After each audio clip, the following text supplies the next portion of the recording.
Okay, here's one of them.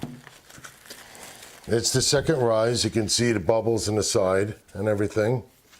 And it went double the size it was after you patted it down. So this one is ready to be turned out and make something out of it. So it was sitting in olive oil. So it'll fall right out and it won't stick because you have olive oil on the bottom there, okay? So what I do is the olive oil down so it'll move when I spread it out, okay? And the second rise helps the dough get a little more even when you go to push it out, okay? So you push it out like this. You can use a rolling pin if you want, but I just use my hands because it's very soft. And olive oil allows it to push and move, okay? And this is, what I'm doing here is I'm making what my mom called pepperoni bread, except I'm using hard salami because I like hard salami. And you can use any kind of meat you want as long as it's like a type of a salami, you know, something that has some fat in it. Because if it's a little dry of a meat, after you put it in the bread and cook it, the meat will be a little dry, okay? So the next step, I got it all, you know, pushed out here. And I actually am going to start over here. And I'm going to put these pieces, have them cut pretty thin too. You don't want them too thick. If they're too thick, it's going to have too much fat to come through, and then your bread's going to be real soggy inside. So you don't want to do that. But you want to lay them out just about like this.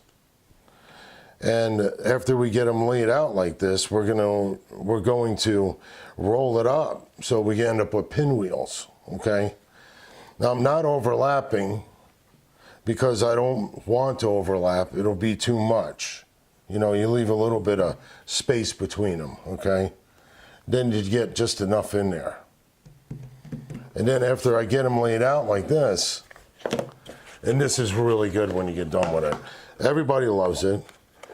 I have a mix of Parmesan and mozzarella in here, and I put some of that in there. But you can put any kind of cheese you want in there. This actually makes a pretty good ham and cheese. You know, I did do a ham and cheese with this one time, and it was pretty damn delicious. I liked it. So you put some cheese on it like that, okay? And I use the Italian seasoning. Italian seasoning, it has basil, oregano, marjoram, a little bit of garlic dust in there, and sage. And the sage will go well with this because you got meat here, okay? Sage usually goes well with meats. So you just put a little sprinkle on there, okay? Don't go too crazy with it because then it'll just be overpowered. Now the next thing that we do with it is I'm going to grab the edge and I'm going to fold it one little fold here, okay? And you don't have to do this for the whole thing, so, you know, don't get excited. Just watch a minute here. And you get it folded up where it's just about to start to roll, right? Now you have the olive oil that's underneath it. It's going to keep it from sticking to your counter. And you start to roll it, but pull back like this when you're rolling forward. Then roll forward, then pull back. And when you pull back, you're pulling it tight enough that it doesn't separate when it bakes. So you pull back a little bit. And after you do this a few times, you're going to get the hang of it. You're just going to do it real quick, okay? And roll it forward and pull back a little bit like that. I'll make sure you guys can see that. And then when it gets to the end here, roll it over till the seam is on the top. And I pull the edges so the seam is pretty much going down the center. You don't have to be real critical with it, you know. And then kind of hold it and almost pinch it to get in there, okay? To get mended together. Now, if you have a sheet pan and you have to use a sheet pan for this, you turn this baby over and you have the split on the bottom, okay? And that'll keep it from blowing out on you, all right? That's one way. Another way is this pan that a friend of mine bought me for Christmas. And they work really well in this pan. And you put them in here, you let them rise a little bit, and they bake up real nice. So one day, I was in the farm store and I found one of these. They call it the Monster Mini Loaf Pan. And this is the way that I like to make them from here out. It's so cool. You gotta check this out. This is what I do, is I take them, and it's probably about to here. So I go like this, and I cut.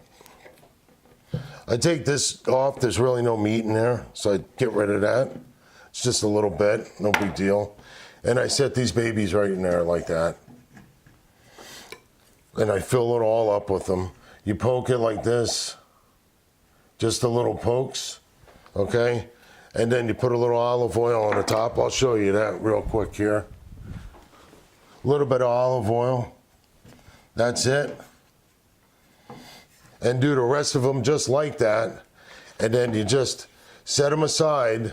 Put some plastic over it if you want, but the olive oil will keep them from getting dried out.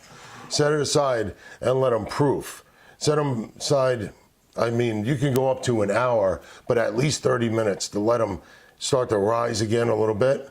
And then we're gonna take them to a 325 oven, Fahrenheit, 325 Fahrenheit, on the second rack up. And then we're gonna bake them out.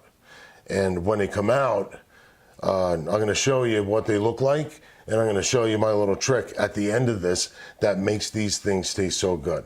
So hang in there, and I'll see you soon.